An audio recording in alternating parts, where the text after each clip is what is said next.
béton non armé. Donc ce sont des normes. Une fois je veux préconiser, je veux prescrire un béton, d'accord, je dois notifier mon béton, enfin le devenir de mon béton. Si j'ai par exemple un béton précontraint, automatiquement je vais noter CL2 pour que l'ingénieur de la formulation de béton prenne en considération l'existence de l'armature, et cette armature s'agit d'une armature pour un béton précontraint.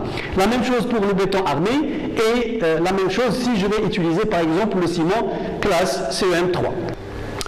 Alors, après ça, nous allons voir les classes d'exposition. Comme je vous ai dit la dernière fois, les dimensions maximales des garnements, nous les avons vues, et nous avons comparé le G sur S qui donne certaines valeurs, et cette valeur a une relation avec l'ouvrage.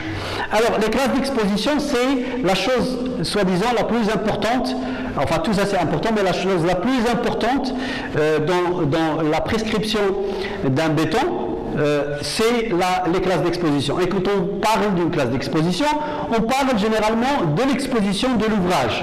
Cet ouvrage, n'importe quel ouvrage, n'importe lequel, il est exposé à certaines choses. S'il est exposé au soleil, il est exposé au soleil. Hein. Par exemple, cet ouvrage-là où nous sommes en train de donner un cours, comment dirais-je, les murs de clôture qui sont de l'autre côté, ils sont exposés beaucoup plus, par exemple, au soleil, à la pluie, au vent, que les autres murs, parce qu'il y a d'autres classes de l'autre côté. Donc, l'exposition a une influence sur la durée de vie de béton. Et quand on parle de classes d'exposition, on parle généralement de deux grandes familles d'exposition. Nous avons les familles d'exposition courantes. Par exemple, si nous allons construire dans cette zone-là, toute la zone a les mêmes, plus ou moins, les mêmes classes d'exposition, plus ou moins. Ce sont des expositions qui sont courantes.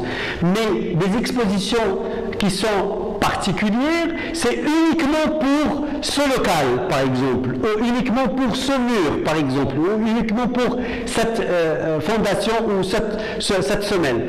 Donc la classe d'exposition est la responsabilité du donneur d'ordre et la responsabilité du maître d'ouvrage. Il n'est pas la responsabilité de la personne ou de l'ingénieur qui va malaxer, qui va nous donner le béton. Donc nous, on doit au préalable déterminer les classes d'exposition à l'ingénieur de formulation de béton pour qu'il puisse nous préparer le béton adéquat. Et quand on parle de classes d'exposition surtout courantes, on parle de deux grandes choses qui sont, entre autres, l'armature qui se trouve dans le béton. Ça veut dire quoi? Ça veut dire si nous n'avons pas d'armature dans le béton, donc automatiquement, nous n'avons pas de risque de carbonatation. Donc ça veut dire que l'acier, puisque nous ne l'avons pas, il ne va pas se carboniser, parce qu'il n'existe pas. Et s'il n'existe pas, je dois le notifier à l'ingénieur de production ou de malaxage de formulation de béton. Je vais le notifier. Comment je vais le faire? Je vais écrire un texte? Non. Sur ce cas, donc, nous allons écrire un code, à savoir X0. Donc ça veut dire, si je lui notifie que c'est X0, ça veut dire que je n'ai pas d'armature. Donc le béton qu'il va formuler, il saura au préalable que je n'ai pas de risque de carbonatation parce que je n'ai pas d'armature. Si toutefois j'ai de l'armature, je vais lui écrire XC. Ça veut dire j'ai un risque de carbonatation. Donc ça veut dire quoi? Ça veut dire que j'ai de l'armature, et cette armature, elle est susceptible de se carboniser, elle est susceptible de se rouiller. Donc nous devons la protéger par quelque chose. Alors, et sinon, si j'ai par exemple un risque de gel et de dégel, si par exemple la zone là où l'ouvrage va être construit présente du gel et du dégel, donc ça veut dire quand il fait froid, il y a la tombée de la neige, etc. Donc là, je vais lui écrire XF. Tout ça, c'est quand on parle de classe d'exposition courante. Mais si on parle de classe d'exposition particulière, ça veut dire soit un risque de corrosion induit par des chlorures qui sont présents dans l'eau de mer, ça veut dire que notre ouvrage est près de la mer, ou il est en contact avec la mer, ou il est immergé carrément dans la mer. Donc je dois noter par XS. Si je note XD, c'est le même risque d'attaque de chlorure, mais cette fois-ci de provenance non marine, d'origine non marin. Donc c'est pour cela que je dois noter XD au lieu de noter XS. Et si j'ai d'autres attaques chimiques, genre des acides, des bases, etc., je dois écrire XA. Ce n'est pas fini. Donc pour XC, nous allons voir qu'il y en a beaucoup. Donc vous voyez ici, nous avons une photo qui montre le risque de carbonatation. Et on va, avant de formuler notre béton, pour ne pas avoir ce problème-là, nous devons impérativement montrer à l'ingénieur qui va formuler le béton qu'il s'agit d'un risque de carbonatation de type XC. XC, ça c'est pour les bétons armés et les bétons pré-contrats. Alors, je vais noter XC1, donc ça veut dire qu'il y a des classes quand on parle de carbonatation, ce n'est pas les mêmes grandeurs de carbonatation. Je note XC1 si l'environnement où va vivre mon ouvrage, il est sec ou il est humide en permanence. Soit sec en permanence, d'accord, toute l'année, ou humide toute l'année. Donc là, je vais lui dire qu'il s'agit d'une classe d'exposition de type XC1. Si parfois j'ai un ouvrage qui existe dans un environnement qui est humide, mais rarement sec, ça veut dire qu'on peut avoir de la sécheresse, donc je vais noter XC2. Si toutefois l'environnement il est humide mais modéré, je noterai XC3. Si nous avons une alternance entre la sécheresse et l'humidité, je vais noter XC4. Alors, je ne parle pas de tout l'ouvrage, je parle de chaque élément de structure de l'ouvrage. Ça veut dire quoi? Ce poteau, il peut avoir une classe d'exposition différente de l'autre poteau, parce que tout simplement celui-là est dans un environnement humide, probablement auprès d'un frigo, hein, ou là, probablement auprès de quelque chose qui donne de la vapeur. D'accord? Donc celui-là a une classe d'exposition différente.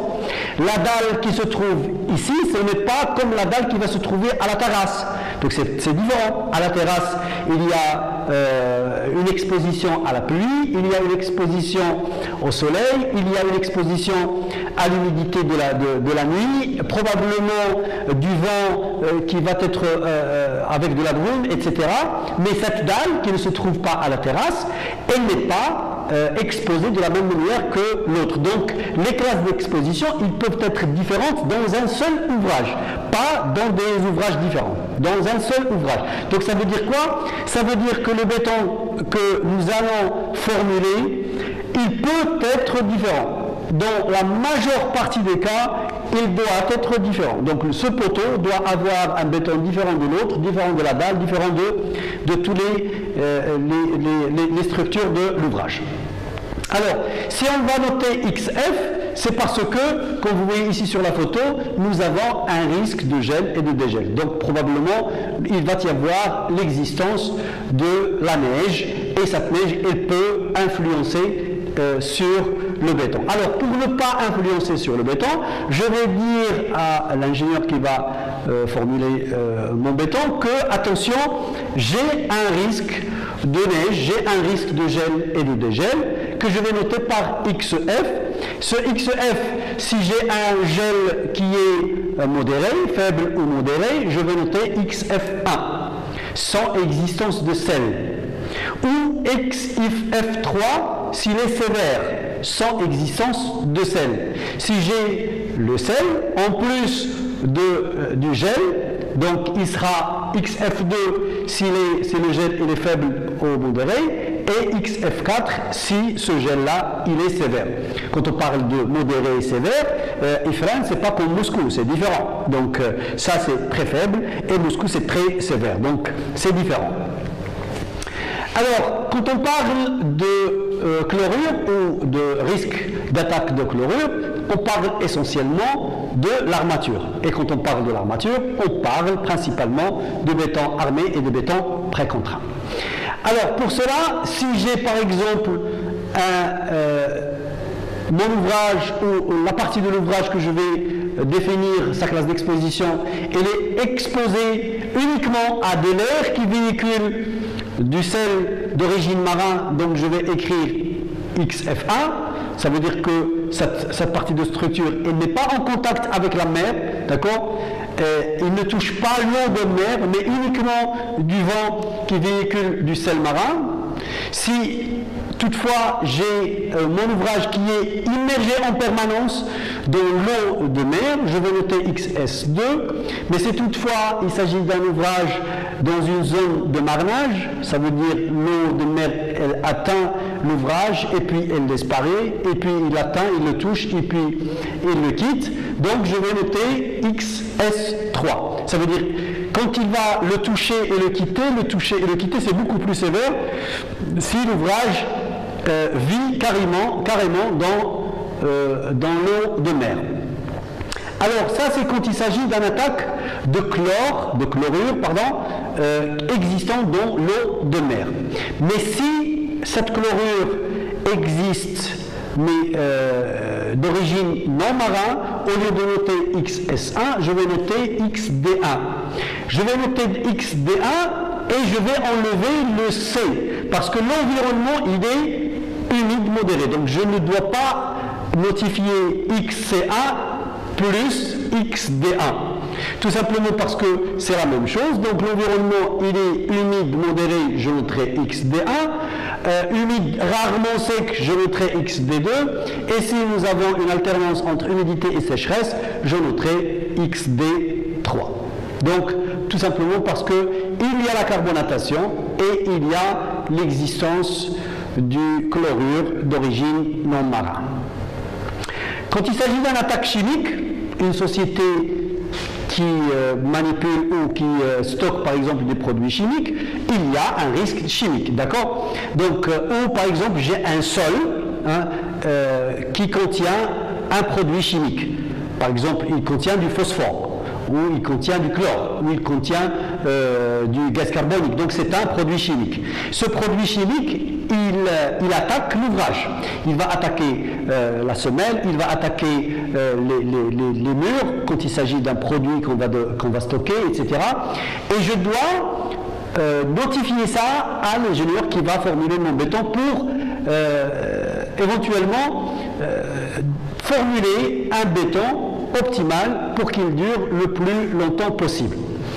Alors pour cela, si je note par exemple X à 1, ça veut dire que la teneur en sulfate en milligrammes par litre, et surtout quand il s'agit de l'eau d'une surface qui est humide ou de surface de la terre, donc j'ai une teneur en sulfate en milligrammes par litre entre 200 et 600, donc je noterai XA1.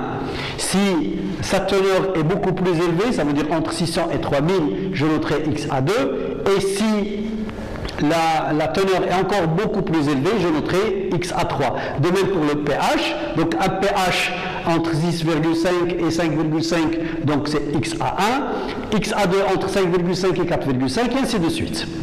Alors, la question qui se pose, si par exemple j'ai une nappe, d'accord, qui a une teneur en sulfate